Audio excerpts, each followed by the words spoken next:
Okay, Carrie, unmute yourself.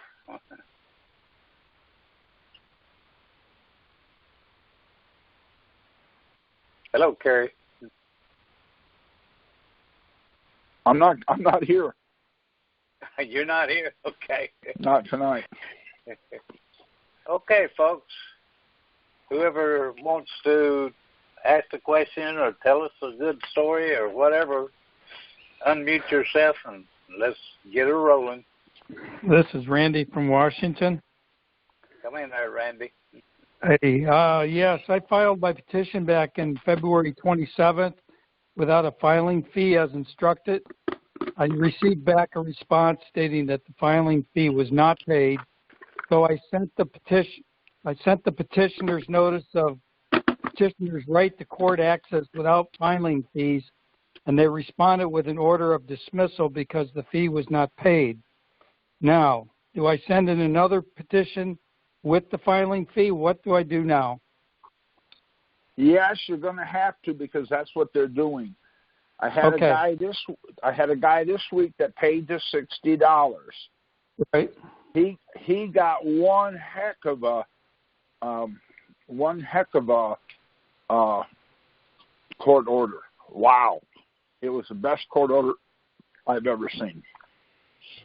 What do you mean he got a court order? What does that mean? He paid the filing fee, and then what happened? They said they didn't have jurisdiction. They said they used SFRs. They couldn't do that.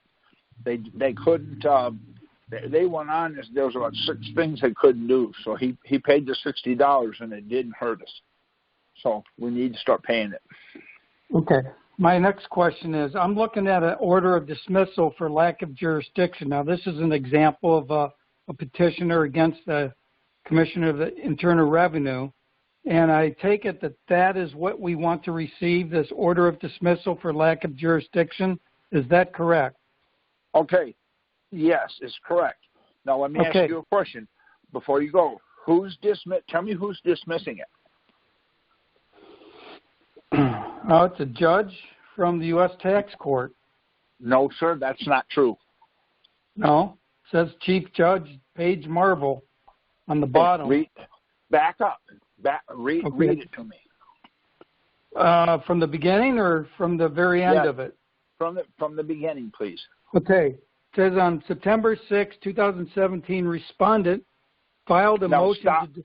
Stop right there, please. Yes. Who's the respondent? That's what my question is. If it's the IRS or the Commissioner of the Internal Revenue... It's the... Okay. Go to the top of it where it says you versus... You're the petitioner versus respondent. Right. Now read me who the respondent is. It says Commissioner of Internal Revenue. Okay. Now he's just a janitor there, right? He's just the janitor, correct? I don't know. I imagine it's the commissioner. He's the top dog. He's the top rung on the ladder. Right. Now, if you will, read it again, but this time everywhere it says respondent, you say Commissioner of the IRS. Now read it. Okay. All right. On September 7th, 2017, Commissioner of the IRS filed a motion to dismiss for lack of jurisdiction on the grounds that, 1, no notice of deficiency was issued to petitioner for taxable years 94 through 2011 that would permit petitioner to invoke the court's jurisdiction. Stop right there. Okay. Who now, back up to and tell me who okay. Who's the okay? Okay. So the commissioner is filed a motion to dismiss for lack of jurisdiction. Yes. Okay. Why? But why? Wait a minute. Why don't they have jurisdiction? Because, well, if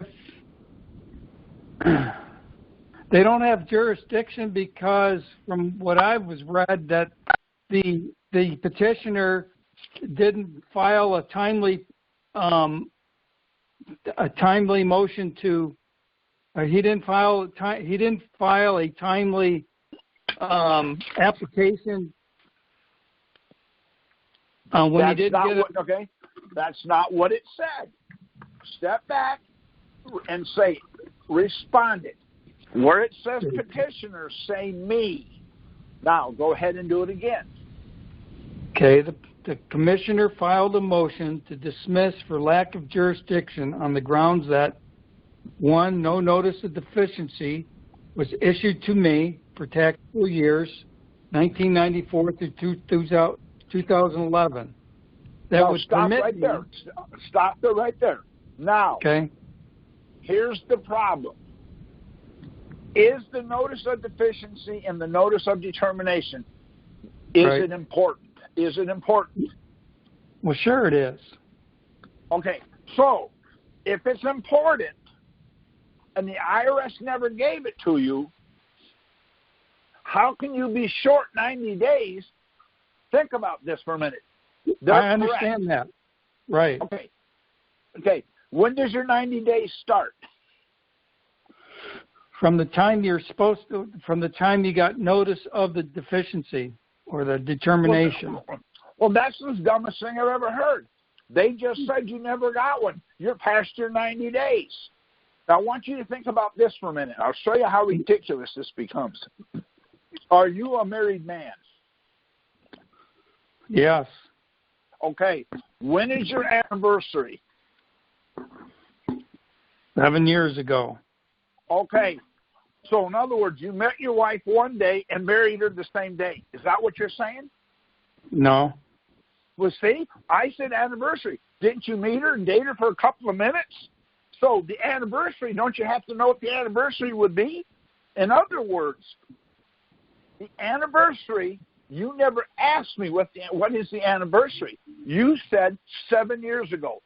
So, you met her, married her within 5 seconds. Boy, that is the stupidest thing I've ever heard. I've been married 40 years, but I met my wife almost 44 years ago. So which date do you want? Because I had to have met her, so that's an anniversary. First time we ever dated. First time we ever went out to eat. First time we went swimming. First time we dove off of an airplane. In other words, anniversary is not just when you got married. Okay. Would you agree? Yes. See, so when they say to you, well, you didn't meet your date, I agree with that. You didn't meet your date because Christ was hung on the cross 2,000 years ago. Well, I wasn't born then. That's not what you said. So does the date start when Christ was born? When he comes back again? Or somewhere in between? Well, somewhere in between. That's correct. So there has to be a reason they said that. There has to be a starting date. We have to start thinking like that. Do you see where I'm coming from? Sort of. I just want to, you said respondent, so I replaced it with commissioner. So the commissioner filed a motion to dismiss. So he's out working on our behalf right here then. Well, the problem is... I was thinking that the respondent being an IRS, why would they make a motion to dismiss, which would be in our favor? That just didn't seem to make sense. Because we're telling them they never send us a notice of deficiency. I want you to do me a favor. Do you have a checking account? Yes. Do you have a check? Do you have any checks for that checking account? Yes. Would you please go get the check, look at it, and tell me how the word check is spelled on your checks. Tell me how it's spelled, and that will answer your question. I don't know. I don't have my checks in front of me. I don't know. You don't know where they are? I don't ever use them. I got them, and they're in the drawer somewhere. I hardly ever use them. I use my credit cards and that sort of thing. I think you're lying. You know what? Wait a minute. So a credit card and a debit card is the same thing. Is that what you just said? No, they're not. One is money in the bank. Debit card, same as my checkbook account. Well, see now I'm confused because what you said was I got credit card or debit card. That's right. That's what they're telling you. So let me think about this for a minute, okay? I'm going to send you a check for $10,000. I will not sign it. I give it to you. Tell me what you got. I didn't get anything because you didn't sign it. Whoa, that you're a liar. You got a check. It's not signed, but it is a check. It is a check. What does this have to do with what I'm trying to understand because here? You're telling me, you said you got a notice of deficiency. What is a notice of deficiency? I didn't get a notice of deficiency. That's why they did what they did. Okay. That's right. Okay. A notice of deficiency is an invoice. It's an assessment. How did they know you owe $25,000? There has to be an assessment. So this is all built on the assessment. If you didn't get a notice of deficiency, then you don't have an assessment. If you don't do a 1040, okay. If you don't do a 1040, they can't do a substitute for return. That's what the law says. So without an assessment, see? Right. You're late. Yes. How can you be okay? This motion to dismiss. Respondent states, Commissioner states that I do not object to the granting of the motion. Okay. So that last sentence there, it says, in his motion to dismiss, the Commissioner states that I did not object to the granting of the motion. That's fine. Okay, so this is the way it's supposed to be. Okay. So this is what we're looking for. So now it makes sense. I appreciate you explaining that. No problem. So here's my question: if they did not have jurisdiction, how can they put a lien on you? Tell me that one. Well, that's right, but they've already leaned the hell out of me, and they've already taken the $200,000 back from. That's right. So think about this for a minute. They didn't have jurisdiction. Right. So we have a process to go after the lien. They'll release the lien. Then there's a process. If they didn't have jurisdiction, you go get your money back. Okay, see? Got it. So have you started that process with other people then that have? Of course. Let me ask you a question. How do you eat an elephant? one bite at a time. Right. There's your first bite. There's your first bite. Okay, so what I need to do is just put in the new petition, pay the filing fee, and then go from there, correct? You got it. Okay, I appreciate that. Thank you for clearing that up. And thank you for being here. We appreciate it. Thank you. Thank you. Bye-bye. Thanks. I'll listen in. Thanks.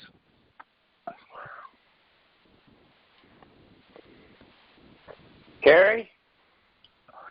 I'm not here. Didn't he just read the order from the court? Yes. Which was, huh? Yes, so he doesn't have to do anything. Because No, that wasn't my order. That was somebody else's. So I was just questioning what that meant exactly. Thank you. Thank you. Say, I just have a very, very brief comment to make to help somebody out here to help him out because I think I heard him say pay the filing fee, and I think I heard Zolman say yes, and I don't I don't want him to get in trouble for doing that. So. Why? I didn't say that. He asked. Oh, okay. I don't give legal advice. No, but I thought I heard him say. Pay the submit the petition again and pay the filing fee. And it's my understanding that we're never supposed to pay that filing fee. That's correct. But now they changed the rules. They did. Oh, absolutely. When did that Well, it happened probably 6 months ago. So why don't we I don't know. Are you outside in the wind? Yes, I am. I have no other choice. That's okay. Hit *6. So we can talk to you, and when you want to say something, come back on. Okay. All right. Okay. What's happening is they're stopping us from moving on because we're absolutely killing them. So now they're saying that we don't have to pay the filing fee. So what we're doing is, if he pays the filing fee, he doesn't have to do another motion. He can just send in the $60 and put a note in there. This is for docket number so and so. And then, if they say that they don't have jurisdiction, I want you to think about how stupid this is. I don't have jurisdiction, so pay the $60. They can't tell you to pay $60 because they don't have jurisdiction. So we're paying it. Now they're giving us what we want. I don't care what we do. As long as you have that they don't have jurisdiction because you didn't get a notice of deficiency or notice of determination, that's the assessment. Without an assessment, how do you know how much you owe? They come back and say, well, we didn't give you a notice of deficiency or notice of determination, but you owe $50,000. How can I owe $50,000 when I've never been assessed? So if you don't do a 1040 form, they're screwed because they can't do an SFR, substitute for return, not for a 1040. Now, the guy that's talking to me right now, does the federal employee have to does the federal employee have to do a 1040 form?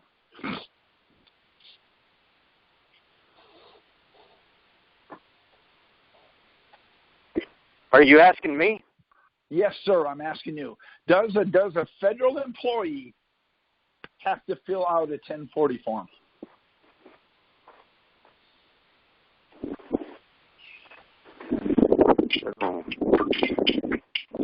I don't know. Well, that's a cop-out. You have no idea whatsoever. Okay, then I'm going to tell you they only have to fill out the side part. That they don't have to fill out the what part? No, it doesn't matter. You don't know, so I can tell you anything I want. That's our problem. They're going to tell you something, and you don't know if your ass has been punched or bored. So, which is it? They're going to say it's none of the above. Oh, so the problem we're having is because we don't know. Now, I want you to answer my question if you don't mind. What is a 1040 form? Tell me what it is, or what it's supposed to be. A 1040 form is a form that a lot of people think that they have to fill out, or most people think that they have to fill out, because if they don't fill it out and turn it in, then there are repercussions for that. That's not okay. But see, what you're doing is you're taking a cop-out. When you get in front of the IRS and they've got your testicles in a vice, and they say to you, do you have to fill one out? Do you have to fill out a 1040 form? No. All right, now, this is the difference between going to prison or being free. Why? Because I'm not required to do so. Really? I say you are. The judge says you are. So you have two options now. Give me a better answer, or you're going to prison. Because you are required to fill it out. Because you don't know what it is. So you have no argument. Now, let me just fill in the blanks. Is the 1040 form an income tax return?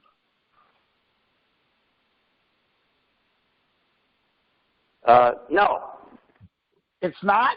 That's what it says It's not. It is too. It's an income tax return. See? I don't know what they call it. Oh, okay. Okay, it was okay. I was thinking in terms of a form, and not thinking that a form could be the same thing as a return. I guess. See? That's what they're telling you it is. Now I have them define income, because the 1040 form doesn't tell you what it is, and the 1040 booklet doesn't tell you what it is. What is income? So my question is, when the judge asks me, do you have to fill out a 1040 form? Absolutely not. Why not? I don't know what income is. I am not an attorney. I'm in court. Therefore, it's a legal commutation. Unless you give me the okay to make a legal determination, because a form, the word form is model or skeleton to be used in a court of law. All they have to do is have something on it, and they can take you out, because it's already what they want. I can't fill one out because I don't know what income is. Now, if I drink a glass of water, isn't that income? Well, sure. See, if I eat a piece of meat, that's income. If I throw a rock through my window, that's income. See, the problem is income. Now, let me show you this. There's taxable, untaxable. There's gross, net, total, interest, and non-interest. Now, the question is, out of those 7, which one is taxable? Well, I don't even know what they are. Don't forget to subscribe to this YouTube channel. Don't forget to like this video. And don't forget to click the bell next to the subscribe button so you're notified when there's a new upload. Here's the front page of the channel. The bottom arrow is pointing at the subscribe button that's normally red until you click on it, and this one turns white after you subscribe. And the right one is the arrow. The top arrow is pointing to the bell. Now, the bell doesn't show up until after you click the subscribe button, and then the bell will show up. And that way you can be notified of new uploads. So let's go to, are you in front of a computer? No. Okay, so let's define. I want you to define income for me, because it's important for you to do a 1040 if you're liable. So what is income? Do you mind asking me? Tell me what income is.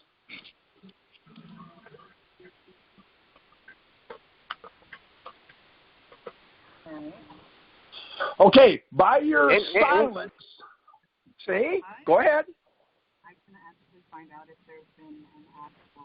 Okay, by your silence, I'll assume you don't know. Let me tell you what it is, okay? All right. If you went to work and got anything for compensation, that's income. See the problem? You don't know what it is, so you have to use it because I'm telling you what it is. You came to me to ask. All right. Income is any compensation you get for anything. If it's barter, if it's work, if it's a check, if it's not a check, see, there's the problem. So why don't we look it up in the law to see what the law says income is? Now I have something to stand on. Because when they tell me what it is, I can go to the law and say, well, this is what the law says it is. So the 1040 is not illegal, isn't even a legal document. See, it's not about me. It's about them. Anybody in front of a computer would put in Title 31, Section 321, little d, number 2. That's the definition of income. It tells you. Say that again. And Title 31 is the Treasury, so they know what it is.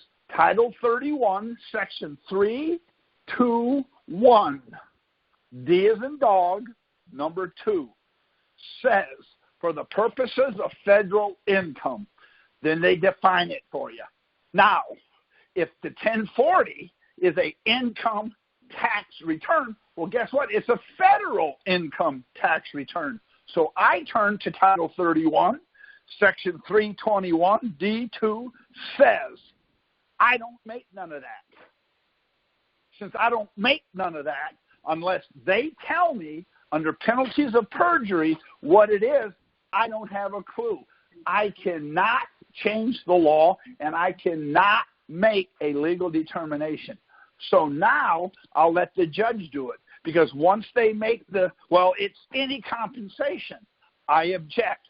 When I appeal it, I'm going to appeal it on the fact they said the law said right, but the law says left. So they're making the judge is writing law from the bench. See, I can beat that all day long. I don't necessarily want to go that route, but see, if it's an income tax return, we have to know what income is, don't we?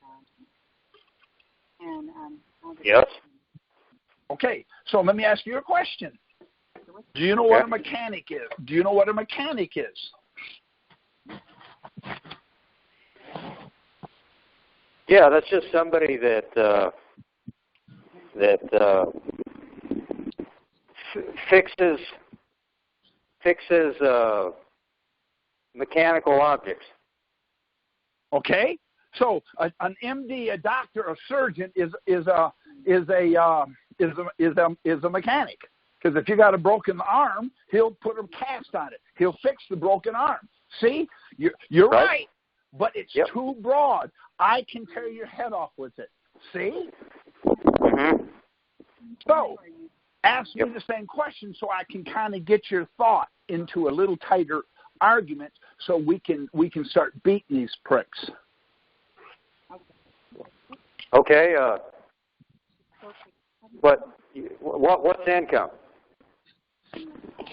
What's income? Title 31, Section 321, D2. Okay, so. Okay, what's a mechanic? Okay, a mechanic.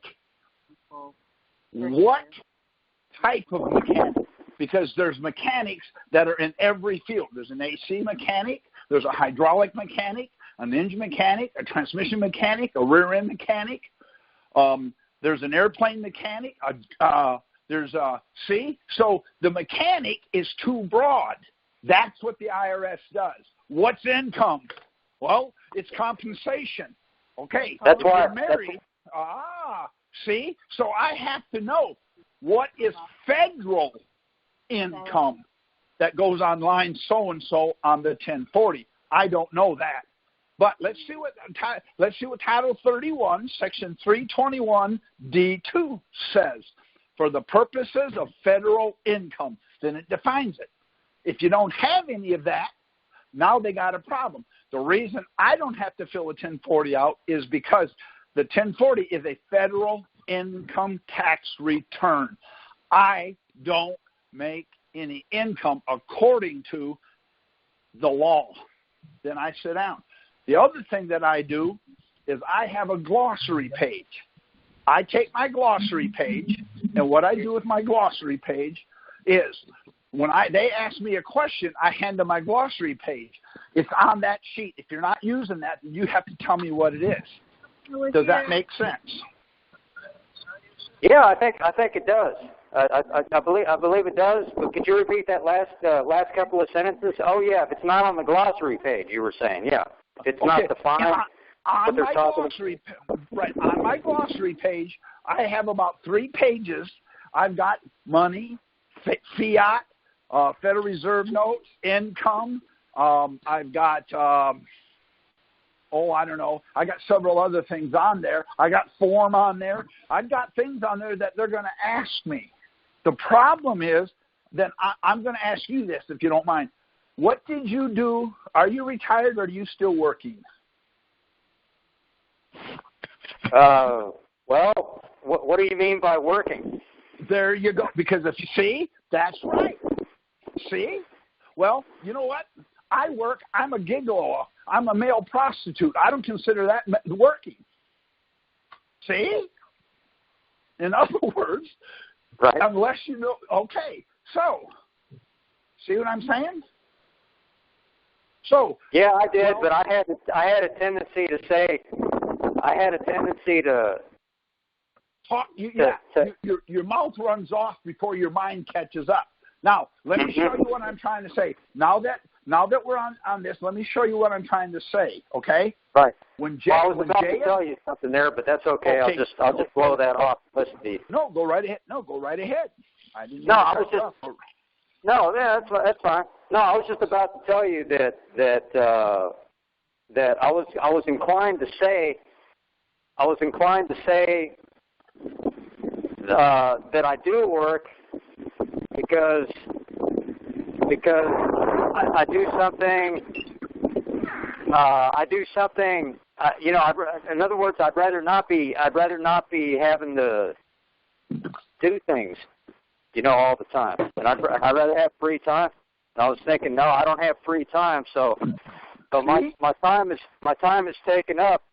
My time is taken up, and then I get paid for that. And I considered that, and I thought that was a general definition of what work was. And that was a tendency that I had to answer that, you know. And yeah, no, I hear you. So here's what I do. Let me show you. Do you know what a red herring is? A red herring is I'm going to preface something so I get your mind leaned or bent the way I want it to be bent. Then when I ask you a question, now watch. When JFK was president, he had a humidor put in the White House. Now, do you understand what a humidor is? Well, no, I don't. But I think it could be one of those devices that humidifies the air. You know, and it sounds similar to a humidor, but it's not a humidor. It's a humidor. I don't really know what that is. It just sounds like some of the other stuff that I've heard before. Okay, it's a humidor. So that's kind of like a... Okay, now, here's what a humidor he put in for. You put cigars in it so they're kept at the right temperature and the right moisture, so they're always at the right temperature and the right moisture. Now, but you didn't say that though. You said a humidor. Okay. You didn't say a humidor. Okay, a humidor. I said it incorrectly. Now, here's my question. Okay. What is a cigar?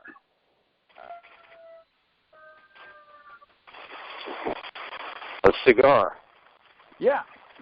Well, you know, I mean, what you're doing is you're blah blah blah blah blah. So I'm going to put you in jail. I'm going to put you in jail for 120 days while you think about that question. So then in 120 days, see?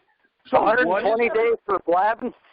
To not saying anything because I didn't. No, because it's a contempt of court. See what I'm telling you? So let me tell you what a cigar is. Okay, it's a bowl. So that's a contempt of court to say. No. Okay. No, I just wanted to get a clarification here. So that's considered to be contempt of court to say a nondescript speak, because I didn't really say anything. I was just kind of like hemming and hawing. Right. Well, I'm not hemming and hawing, but I was momentarily struggling to articulate my thoughts. But I didn't know if I wasn't saying any content there. Okay. The judge is going to say, I'm asking you a question. If you don't answer it, I'll put you in jail for contempt. What is a cigar? See, me, I'm going to say, well, shoot, I know what that is. It's a boat. See, now I got the control. See, the problem is we want to tell them what they're asking, or we want to go on and say, well, it could be one of three things. Could be a 2-inch, a 3-inch, or a 4-inch cigar. Could be a 6-inch, 7-inch, or an 8-inch cigar. And you light it, you puff it, you blow smoke. That's one kind. There could be a street.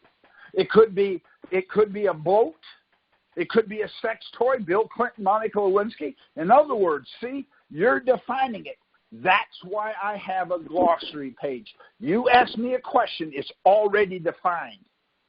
Now, if they're not using it, then I have the right to say, well, then I don't know what it is. You tell me what it is. Once they tell you what it is, you can get them farther and farther and farther away from what they're trying to get you to do. See, does that make sense? Well, everything else you said before made perfect sense, and I'm glad that I asked that question as to why would trying to think about what I'm saying in the middle of get me into that, and I think you explained that well. But that last part, what was that very last sentence you said? There was something that you said there that that I didn't quite get there at the end. Okay. Now I got the part about the glossary, and at least that part. But what was that other part? There was one other little part there at the end that I didn't. Well, the glossary page. If you ask me a question, and I say, well, I'm telling you what it is according to the glossary page. If they say I'm not going to use that, now then I don't know what it is. They have to define it, because the more words they define, the farther they get away from our stupidity. So, see, in other words, I asked you, do you have to follow 1040? You said no. I said, why? Well, because I don't have to. Okay, then why don't you have to? Well, I just don't. See, right. What you're doing is you're hanging yourself. Well, let me ask you a question then. Here's my question. Right. Do you think you should pay your fair share, or do you think you should sponge off of the American people? What do you think?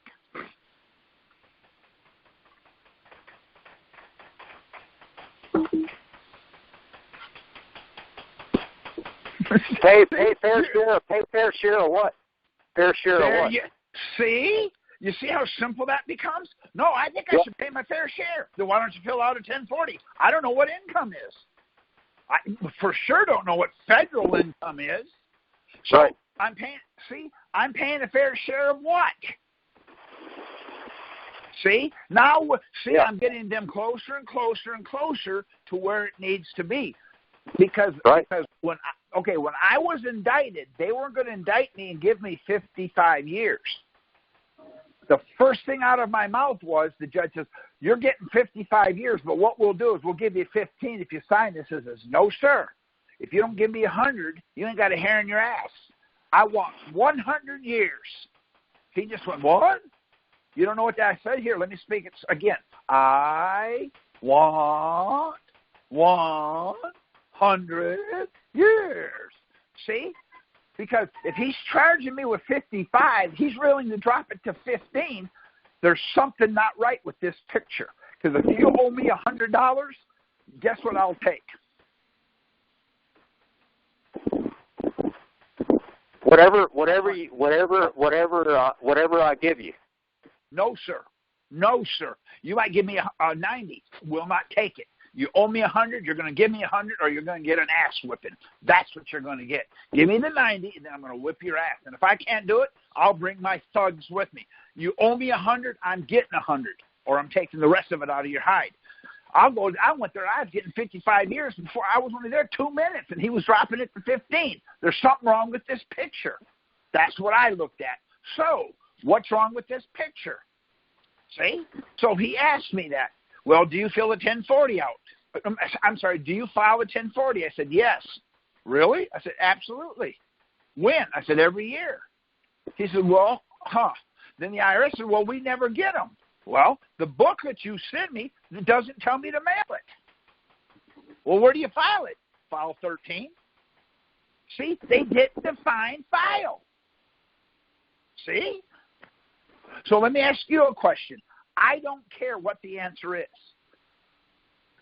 Are you gay?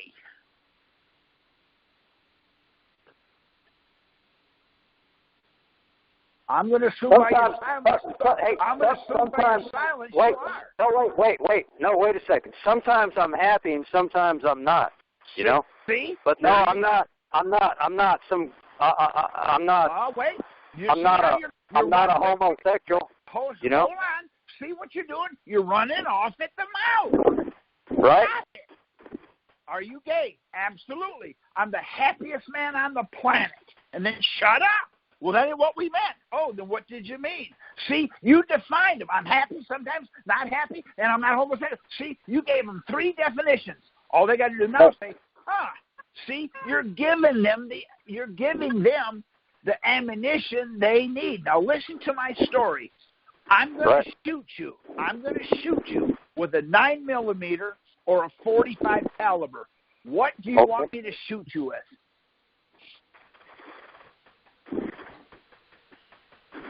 Okay, I assume by your silence you'll let me shoot you with both. No, I don't want you to shoot me at all. There you go. That was the answer. See, I'm going to shoot you with a 9mm or a 45 caliber. What do you want me to shoot you with? I don't want you to shoot me with nothing. I want you to kiss me. See, what I'm trying to tell you is stop overthinking it. Don't let your mouth say something that your brain can't keep up later. See where I'm coming from? Yep. And so what I'm trying to do here on these calls is give you a way to think of stuff. See? Now let me ask you a question, okay? Are you a taxpayer?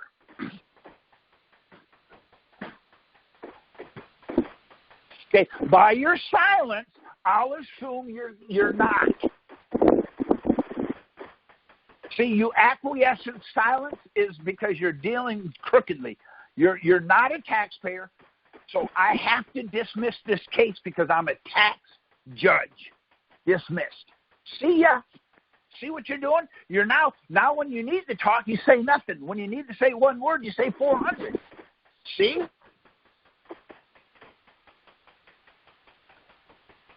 So was I correct in no? Because I thought I was correct in not saying anything when you asked me that if I was a taxpayer or not, because you just said that ask the me case the same is thing. dismissed. That's okay. Ask me the same thing, and then I'll answer it this way. Ask me the same thing.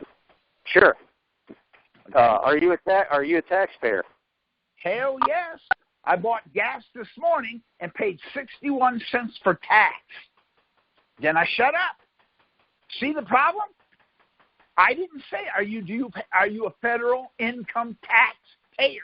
See, that's where your mind went. I only answer the question they ask. Now, see, they ask me a question. I answer the question they ask. I'm not obligated to answer any other question. I don't have to tell them how to ask it. The problem we're doing is they'll say to you, what's your name? You'll give them your first name, your middle name, your last name, your wife's name, your children's name, your dad's name, your mom's name, your uncle's name, and your aunt's name. Why? What's your name? Now that they ask me that, what I always tell them is I say tripod. That's what my wife calls me because the word name is what you go by. See? Well, now they're pissed. Well, no, that's not what we meant. What's on your birth certificate? I don't have a birth certificate. You don't have a birth certificate? No, I have a certificate of live birth. What's on that? It says Gerald and Billy's son. That's what it says. See, I'm not going to tell them until I'm going to tell them I'm going to answer every single question, but I'm only answering the question they ask. Now, I want you to think about this. I kick you in the man's tools. I often kick you as hard as I can, and I get a direct hit. Does it hurt? Again, by your silence, I assume it doesn't. Because I didn't hear it. Wait a second. Now, hold on a second here. I didn't hear you asking me a question. I just heard you say, maybe I didn't hear. I just heard a statement. Okay, I'm asking you a question. If I kick you in the man parts, a direct hit, does it hurt?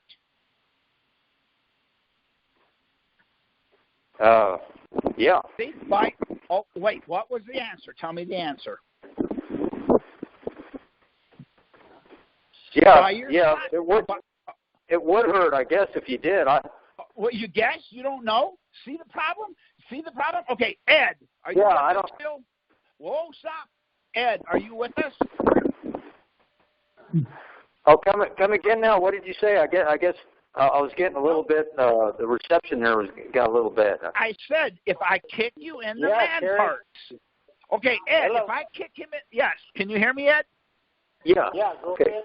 All right, Ed, if I kick him in the man parts, does it hurt? You mean if you do? Yeah, if I kick you in if I allow it. If I allow it. No, it doesn't hurt Ed. Yeah, the last time doesn't hurt your neighbor. See, you didn't qualify. No, but wait, no, you're right. It depends what you mean by man parts. Okay. It doesn't matter. I could kick you in the ass. I could kick you in the shin. I could poke you in the eye. I could pull your hair. Does any of those hurt? See what you're doing? By your silence, I will Right. assume it doesn't. So I'm going to go over there and tell somebody, pull his hair, poke him in the eye, kick him in the man-tools, and kick him in the leg and pull his hair. Why? Because you didn't answer me. So I can only assume. See the problem? Yes, sir. Could we see if anybody else has any questions on her? Absolutely. Yeah. Yes, we can. Okay. Anybody else want to ask a question? I have a question. My name is Go Martin ahead, from California. Thank you, Okay. sir. So you would get a notice of deficiency only if you filed a return and they disagree, correct? Nope. If you file a return, you've got an assessment. They would then be able to give you one, or they would say you filed a 1040. That is it. In other words, a notice of deficiency is you're short. A notice of determination, they determine you're too short. So if you assess yourself, then you got one because you assessed yourself. Here's my question. You come to my shop and buy 4 tires. I do not invoice you. What are you going to pay? Nothing. Why? They're not No free. invoice. There you go. Do you That's get, what a notice. See how simple it is? That's what the notice of determination is. It's the estimate. The notice of what is it? The notice of deficiency. The notice of determination is the invoice. You're short 4 tires, $100 a piece. The notice of determination is the estimate. When you do your own estimate, you say, well, I signed my 1040 and penalty of perjury. Okay, somebody, you're in the wind. Hit *6, please. When you sign your own 1040, you're telling them what you owe them. You determine what income was. So what is income? It's whatever you say it is. Perfect. It's moon rocks. I don't make any. See, until they define it, I can't. Because I'm not an attorney, I can't make a legal determination. They've set themselves up to fail. But because we run off at the mouth, we want to say, well, I'm a non-resident alien. Good for you. Do you know what an alien is? Now, let me ask you a question. If you're a non-resident alien, let's back it up. An alien is somebody born on another planet. Were you born on another planet? No, then you can't be one. See, it doesn't matter how you answer it. The only way I answer it is I don't know if I had any income because I can't tell you what it is because they haven't defined it in their own literature. They're giving me something to fill out, and it's not in their literature. See the problem? Now, I'm a flooring contractor. I'm going to ask you a question. You want me to put tile in your bathroom on the wall. What kind of thin set do you want me to use? The best one. See? At least you asked something. See what I'm saying? Why don't we do the same thing? You owe me. You haven't assessed yourself. The only reason I didn't is because I don't know what income is. Are you really that stupid? No, sir, I'm stupider than that. See? It isn't about me. See? I can't make a legal determination. What's that? My problem is I can't sign a return, so I can't sign under penalty of perjury because I don't know if anything on there is correct. Then don't worry. That's what I'm telling you. So, hey, why do you not? Do you have to file a 1040 form? No. Why? Because I don't understand what it means. See what you just said? Well, here, let me tell you what it means. Once I tell you what it means, if you don't do it, you're going to prison. See? I'm not going to tell them that. I'm going to say, yes, because you didn't define in your literature what goes on line so-and-so. I don't know. So here's my question to you. You need a tire. I'll buy it for you. So I'm going to buy you a 185/12 bias plan, send it to you. You're welcome. What does it fit? I don't know. You didn't tell me the size of the rim. You didn't tell me whether it was a truck or a car. You didn't tell me if you wanted a radial, a non-radial. You wanted steel belts, no steel belts. If it was how many ply. See, none of that is defined. So I make them define everything. Why? They want me to fill out a 1040 form. The reason I can't fill one out is I'm too stupid to fill one out. So I asked the question. On line so-and-so, it says total income. What is total income? See? They can't tell me. Why? Because they don't have it defined. I understand. Thank you very much. Okay. I have a question, Carrie. I have a question. Yes. All right. Please ask it. Can you hear me? I can. I'm a little farther down the road. I have received my order of dismissal. I've sent my paperwork on to the Court of Federal Claims, and I have received two very unusual things back. I sent Ed a letter 2 weeks ago about this. There are some real charlatans out there, and so I'm hoping I can warn people that are on this phone call right now. I received something that looked very official. It's called a distraint warrant, D-I-S-T-R-A-I-N-T, distraint, not restraint, distraint warrant. And it was sent on a very official-looking document from Bureau of Tax Enforcement for the county that I live in, Public Judgment Records. It had a toll-free number, a letter ID, and it was demanding that I pay my federal taxes in full, but there was no return address. Mm-hmm. So I went to the county, and they said they had not sent it. And we looked it up online, and it's one of the scams that's going around right now. So what I'd like to do is make people aware. I mean, I'm in a small county.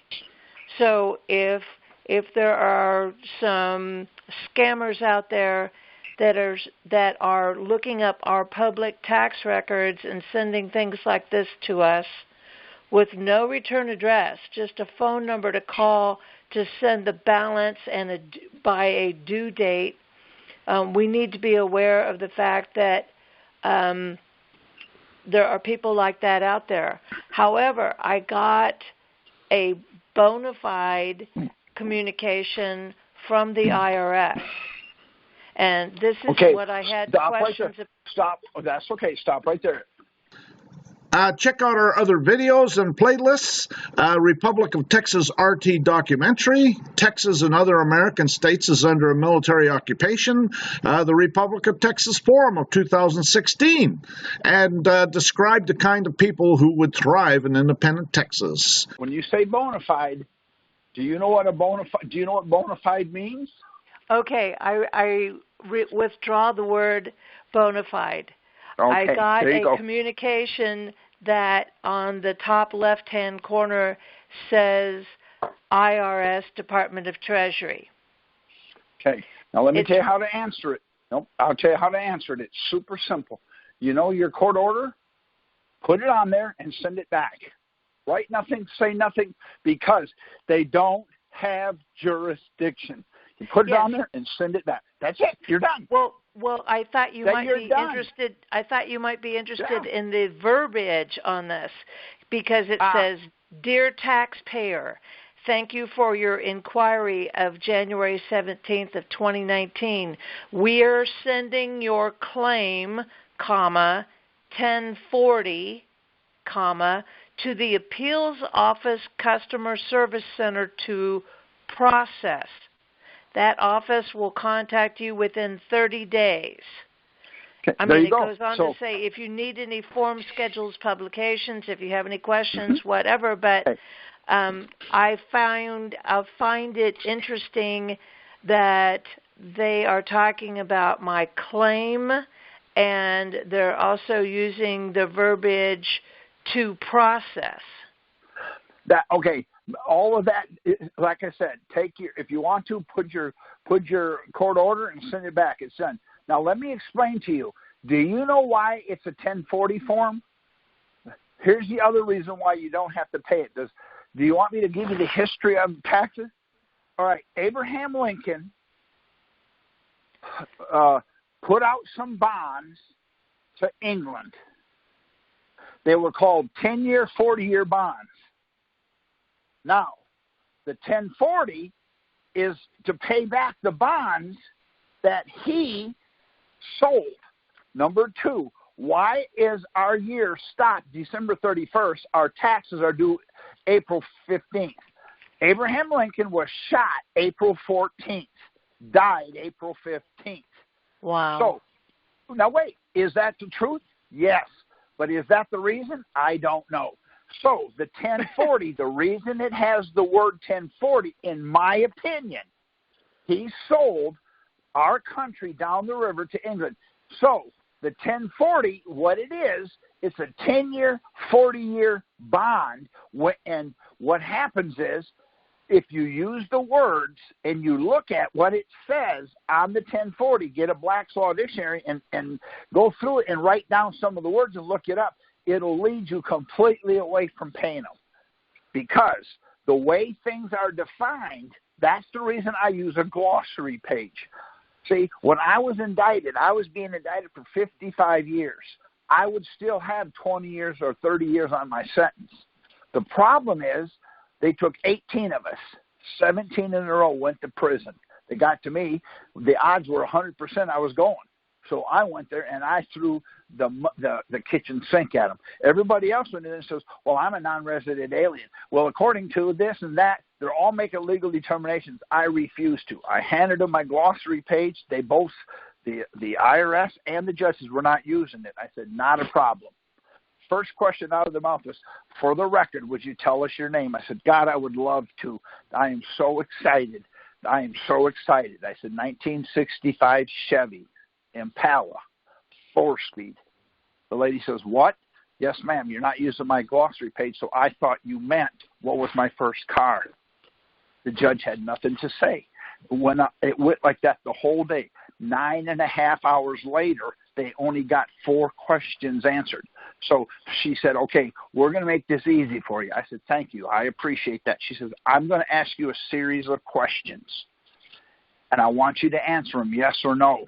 I said, not a problem. First thing out of her mouth, she said, is your name Terry? I said, yes or no. What? I said, yes or no. Took her 30 minutes to get past my first name because everything she said, I said yes or no. The judge intervened twice and said, what are you doing? I'm answering her question. She said for me to answer the question yes or no. He said, that's not what she meant. I said, then I have a verbal motion to have her put in prison for misleading this court. She asked me a question. I answered the question exactly the way she asked it. Now you're holding me responsible, so I'm going to appeal. I object. I'm going to appeal on the grounds you're letting her tell me I can't answer it the way she told me to answer it. Judge says, okay, my chambers. We went to the chambers 4 times, and 4 times he said, you're not as stupid as you're pretending. I said, I'm not that stupid, Your Honor. I'm stupider than that because I answered the question they asked. I didn't get into what's your name, give them my first name, my mom's name, my dad's name, my 6 brothers, my 4 sisters, my 10 cousins, my 42 brothers, whatever. I didn't tell them none of that. I answered the question they asked. They asked me, do you file a 1040? I said, yes. Well, how come we never got it? I said, in the booklet, it doesn't tell me to mail it. Well, where do you file it? File 13.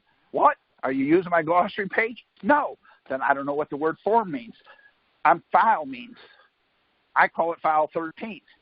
So all I can do. Gary, the question I'm asking you tonight is, I believe that this letter that I have received is the last communication I am going to have from the IRS before you are probably right. They refund me the monies from the years I have claimed on my motion to dismiss. More than likely. But what I'm trying to tell you is, for other people, if you have your court order and the IRS sends you a letter in the mail, take the letter, put their envelope, take their letter, put that in an envelope, their envelope in the envelope, and take a copy of your court order, put it in there, and just mail it back.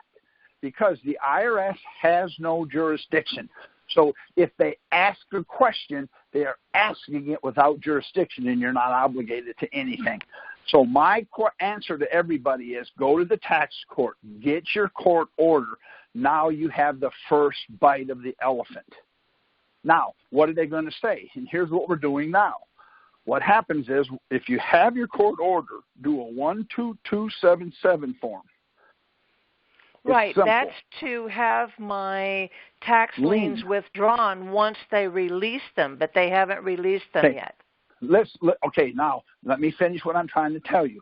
They will release them. You're going to do a 12277 form. You're going to fill it out. You're going to do a cover letter telling them to release your liens because they don't have jurisdiction. You're going to put your court order in it and mail it to the address on the 12277. They're going to get it, and they're going to write you back saying you don't qualify because 6337J of the Internal Revenue Code says we don't have to, and they tell you why.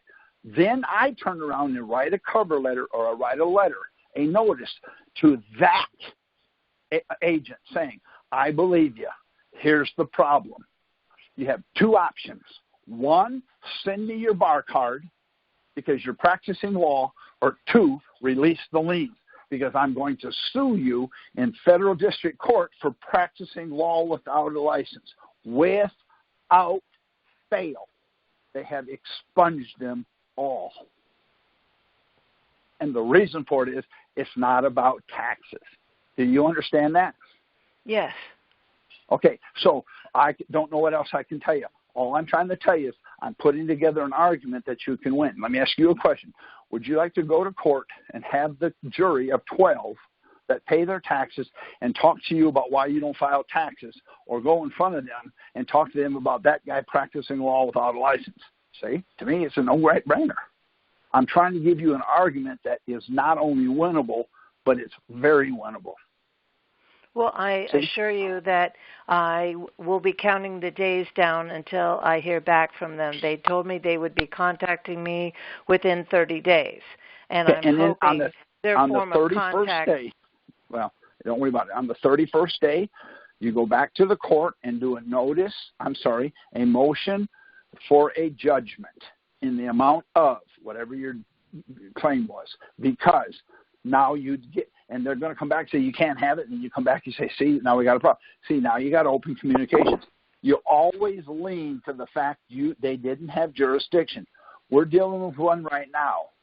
What they said was they want it dismissed because that court has no jurisdiction. And because of 12b-6, we're stating a claim that relief can't be granted. So our answer was, of course they don't have jurisdiction. They already admitted it a year ago from the tax court. So they didn't have jurisdiction, yet they took my stuff. Now they want to keep it because they don't have jurisdiction. That makes no sense. Stating a claim, we're stating a claim that relief can't be granted. We can't state a claim because nobody has jurisdiction. No matter what we say, you can't hear it because if you don't have jurisdiction, you can't let them have our money. We want our judgment in the amount of blah, blah, blah, blah, blah. We're not asking to get paid. We're not asking for compensation. We're asking for a judgment. Do you understand why we're asking for a judgment? No, I don't. Okay. Have you ever done a 1040 and had an overreach, and the IRS gave you a refund check? Has that ever happened to you or anybody you know? Sure. No, you're lying to us. That's never happened. Sorry. Think about it. Who sent you the check? Department of the Treasury. There. That's not the IRS. So when you get your judgment, we're going to send it to the Treasury, just like the IRS did. That's your assessment. That's your assessment. When you get your judgment for X amount, that's your assessment. You're going to send them the assessment, and they will write you a check. I'm just telling you what makes sense to me. I'm not about running down the road that path that they want me to. I'm way out in left field somewhere. Thank you. I will definitely keep you posted. Thank you, Kerry. Please do. I appreciate it. Thank you for the privilege that I have to help you. Thank you. Hey, Kerry, Gary, I got a 4549A income tax examination changes. Hey, that's an assessment. Now, go on, Ed will have it, or go on the IRM, Internal Revenue Manual. In the Internal Revenue Manual, it says they cannot do a substitute for return for a 1040. They can't do it. It's a felony. So if they did an assessment, they did a substitute for return. That's okay. So it doesn't matter if you do your own 1040 form and you say I made $0 and you owe me $10 million. If they change one letter on that, that's a substitute for return. That's how we attack it. We're going to sue them on the grounds they made a substitute for return under the IRM. I don't remember the exact numbers, but I think Ed has it. He'll be glad to send it to you. It's 6.1.11 something. It says, and I wrote a little thing there about whatever it is, but they can't do a substitute for return. Here's the problem they're having. There's two sides to the Internal Revenue Service. There's an A, administrative, and an E, enforcement. Who do you think enforces the Internal Revenue Service? The ATF? The enforcement. Under 7608 of Title 26, it says E agents have jurisdiction only alcohol, tobacco, and firearms. So they can only do a substitute for a return for alcohol, tobacco, and firearms. That's a regulated field. See what I'm saying? Mm-hmm. So what we have to do is step back instead of being angry and saying, well, them sons of bitches, it doesn't matter whether they are or not. I want to say that too. But I'm trying to do my best to think of a way to turn this around to our advantage. So an administrator cannot enforce it. Now, think about this. The Internal Revenue Code is broken down like this. Title 26-0000 through 7,000 is A. 7,001 to the 9,200 to the end of the thing is all Title 27. That's enforcement. So if you have willful failure to file, it's 7213. That's an ATF automatically. And how do I know that? Go to the CFR 7213, and it tells you BATF. The Code of Federal Regulations has to write a regulation for everything on there. The problem is, because it's voluntary, there is no regulation to enforce Title 26. So we're going to go to court and say, well, I'm a non-resident alien. My mother's got two sizes of footsies. My mom's missing one ear. My dad's got an eye that's crooked. It doesn't matter. None of that matters because that's about you. What does the law say? The law says the IRS cannot enforce 6999 and below. You never get indicted for anything. And I got indicted for 7302, doing something with the IRS, cheating them out of their whatever. See, the reason they were so pissed at me is I wrote a book. Two people bought it, went in there, and laid it down, and that was their evidence. Both of them walked. So I try to explain this in there. What we're trying to do here is show you what works. And I know how ridiculous it is. And the reason it sounds ridiculous, we're now on offense. Now, I'm going to ask you a question. Do you ever watch football? Yes. Okay. If you're on defense 100% of the game, what are the odds of you winning? None. Oh, yeah, you could win, but you're right. Now, here's my question. In football, why do they have a net around the goal? So no one has to chase the ball, or they can show that it made the goal. See? So there's two kinds of football here.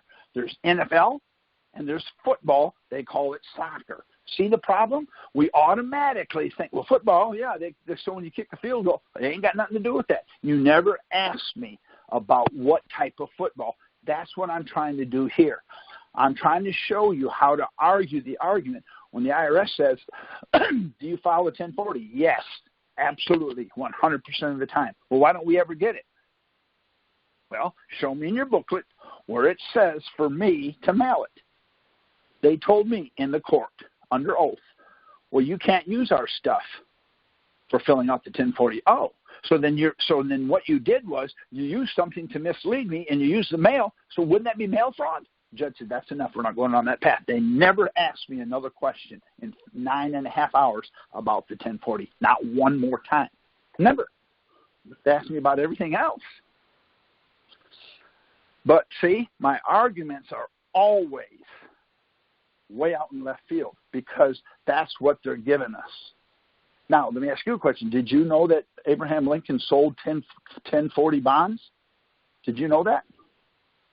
Yes, it was the restructuring of the debt after 70 years, yes. Okay. Now, did you know he died on April 15th? Yes. See? Then you have no excuse. That's the reason you don't have to fill out a 1040 form. Why? My excuse is it's not because it's easy for me to stand on Title 26 and say, because in Title 26 and in your booklet and on the 1040 form, it says, it'll say on there, income, salary, tips, etc. Now, I'm a dumbass. What's etc.? I made 27 etc. last year. How do I figure that number? See? Yep. Okay, on my glossary page, I have income defined as it is in 31 USC 321 D2. And I put it right there. If it's not right, tell me. If you don't say a word, then you're acquiescence that it is the definition.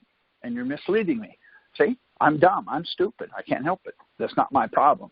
I was born this way. See? So the 4549A doesn't alter the tax petition for the years. The 4549A is because it's a 1040 substitute is still void.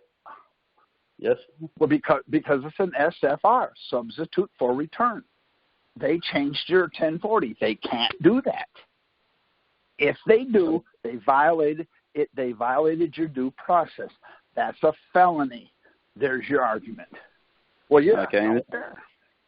So with the 1040, go ahead. The 1040 tax on the notice of federal tax lien that's out there, two of them. It says the type of tax is a 1040 tax, which would be a farm tax under 261040. So there's a farm tax involved. That's strange. See? Now, do you know? Have you ever heard of a 501c3? Yes. What is it? Nonprofit organization. That's right. Read what they are. The NFL is in the National Football League is a 501c3. Cool. No, it's not. They're a $40 billion company. They pay no tax. Okay. That's good, ain't it? Yeah, good for anybody. Well, here's the problem. See, you have these NFL owners that are worth billions. How much money do they pay? Zero. Why? They call it a 501c3. Now, did you know that they have a tax return built for them? It's a Form 990. I'm looking at one right here. Here's what the 990 form says. Return of organization exempt from tax income. Here they're the 990. They fill out a 990 and send it in. They're a 501c3. So how much money do they pay? Zero. Why? Because they got a form for that. See? What is a form? A model or a skeleton to be used in a court of law. That's the problem. See? They can't do it. So all we have to do is know a few things. Go on the IRM, that's the Internal Revenue Manual, and look it up. And they will and it will tell you that they can't file the 1040. I'm sorry, an SFR, that substitute for return. They cannot do it for a 1040. So if you don't do a 1040, they can't do one for you. So now there's no assessment. If there is no assessment, that you can't pay them anything. Now, if they owe you money, do the 1040 so you get your money. Don't worry about it. You can sue a self-assessment. Now, the problem is What's income?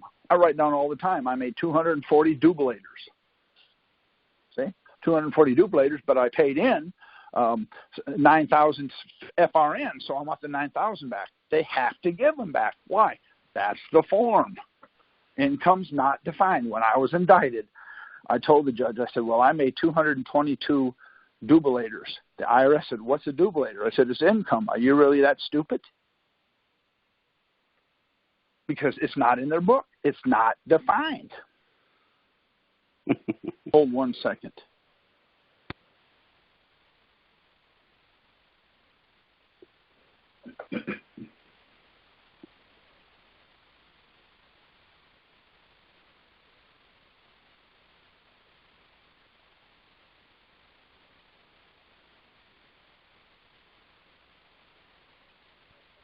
Does that make sense? Yes, it does make sense. See, now that's what we have to do. What would hurt more? I want you to think about this. What would hurt more? I kick you in the man parts or your wife having a child? Which one hurts the most? My man parts hurts more. I'm sure it hurts her, but my man parts hurt more. I know it does because I got kicked when I was about 12. I've never asked to have it done again. My wife tells me how horrible it was, but I have 2 children. She come back and says, have another one. So, I never said, here, kick me again. See? In other words, it's the definition. Mm-hmm. See? Well, the love of the child with the person that kicked me loved me just as much. See? I'm still not going to let him do it again. What I'm trying to say to you is, see, what I'm trying to do is give you common sense. The IRS has been educated past intelligence. See, they've been trained past intelligence. So all you have to do is ask questions. I never tell them anything. I just keep asking questions. And what it does is it backs them into the corner. See, I had an IRS agent visit the house. They knocked on the door and said, well, can I come in? I said, do you have a gun in your purse? The agent says, she says, yes. I said, well, leave it in the car. She said, I can't. I said, then you can't come in. Why not? The government you work for said guns kill people. I'm a people. You come in here and it goes off. Well, it won't. I said, well, then you're calling the government a liar. I said, well, come on in anyway. She sat at the table. I went in my gun closet and I brought out an AK-47 and that is one wicked looking gun, and I laid it on the table. She says, put that away. It won't go off. I said, I spent $3,000 training it. That's a killer. If your gun starts to kill me, it will seek and destroy your gun. It won't hit you because I've got it trained. See, now well, if you don't put that away, I'm leaving. I said, the door's right there. So she got up and left. Don't matter. See, in other words, that makes common sense. They're so eat up with stupidity. I had one IRS agent here about a week ago say, well, you act as if it's illegal for me to collect taxes. I said, I didn't say anything like that. All I said was, you're asking me to pay income taxes and you will not define income. See? So let me ask you a question. Do you mind asking you one quick question? Go. Okay. Do you have a significant other, wife, whatever? Yes. Okay. If you walk in the house and your wife is cheating on you, would you recognize it? Yes. What would she be doing? Heels to the air. Okay. All right. But she's on top then. No, she's on the bottom. Oh, well, see what you're doing? Now you're defending a negative. So ask me the same question. I'll show you how I would answer it. If you walk in the house and your significant other, would you know if the significant other was cheating? No, I wouldn't, because I don't know what cheating is. Okay. See? Now you're going to have to define it. Or if you had said, are you married? I'd say yes. Well, if you walked in on your wife, whoa, would it be my first wife or my second wife? See, I've only been married once, but see, everything that I tell them is I'm on offense. Now they got to, it wouldn't matter. It would to me. You see, that's offense. And it sounds ridiculous. I know it sounds absolutely off the rails. But that's offense. You've been on defense so long. I'm giving you offensive signals, and and you can't recognize it because we've been on the run too long. See what I'm saying? Our blog is texasrepublic.wordpress.com. Our website is thetexasrepublic.com. Our email address is oneyellowroseenterprises@gmail.com. Our YouTube profile is, this is the link, because YouTube doesn't allow us to have a customized URL until we have over a certain number of subscribers. And follow us on Twitter at Texas Republic for You and at We Are Texians. Yeah, I get it. Well, Ed, thanks for the practice. What's the website again to go to? That's Ed's website. Ask Ed. Ed, what's your website? Hello? Yeah, what's your website? Yep, he wants it. He's asking you, how does he get some of these documents? You mean my email? Yeah, okay. Website. There you go. Okay. That's him. I'll be right back. REPTX 777 at att.net. I'm sorry about that. There's kids barking. Okay, it's REP 777. No, REPTX. Yeah, REPTX 777 at att.net. Right. So I have Romeo Echo Papa Tango X-Ray 777 at att.net. There you go. Okay, thank you. There you go. No problem. Ed, it's been an hour and a half. It's been an hour and a half. It's been an hour and a half. Yeah. Yeah, we got to get off of this one. Has anybody else got a quick question? Okay. Well, since nobody does, I'm going to make a quick last-minute comment. It's my honor to help you. I thank you. I'm humbled by it, so thank you. If there's anything that Ed or I can do for you, please, by all means, ask. You're not bothering us. I got a question. May I? Yes. I'm new, so I'm listening for the first time, but I have one question. Can this also apply to student loans and or court cases? Student loans are special, but let me say something to you. When you say you're new would be somebody under 3. So you're too young to have a student loan. Oh, okay. Well, forget the new, but this is my first time calling. Well, I'm just kidding with you. There's some things that I'm working on. It will work on state issues, if that's what you asked me. In court cases, yes. If it's a state court case, I have a process for that. But if it's a federal case, then we have another process for that. But you got to understand, you got two types. You got two taxing authorities, state and federal. The IRS is federal, so they have nothing to do with the state. But what we're doing is we're putting the state in a bind, because what we're doing on the state is we're taking the court order, sending it to the county, telling the county to release the liens. They always say, well, we have to do what the IRS says. No problem. I go down there and say, show me what they said. Now they're in a bind. They're going to hand me a notice of lien. I'm saying, well, that's a notice. They didn't have jurisdiction. That's why it's a notice. Release it, or I'll take you and see you in federal court. Doesn't matter to me. See? I make them follow the law. It's not about how pretty I write or, how nice I am. I'm very nice. Go down there I'm very nice. But see, they always tell me they got to do what the IRS says. What did they say? Well, we got this. And a lien or a notice of lien has a back side to it. They have to give you the original. On the back side of it, it tells you what has to be on the front side of it. So what they do is they scan it in and email them, or they copy them and mail them, because the back will tell you what goes on the front, and it's never proper.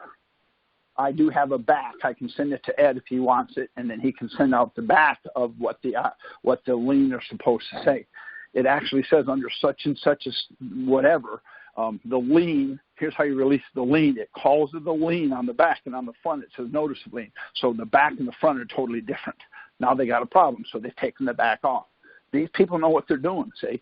It's just simple things that we're doing. I hope that made sense. Did that help you? Yes, it does, and I would like to get more involved. So, would I just approach the email, or how Yes, to? and then what you do is, if you want to talk to me off air, tell Ed to give you my number, and he will give it to you. He knows it, or he'll give you my email, and we can do it that way. It doesn't matter. Or you can ask Ed. Ed knows more than I do. Ed's a smart fellow.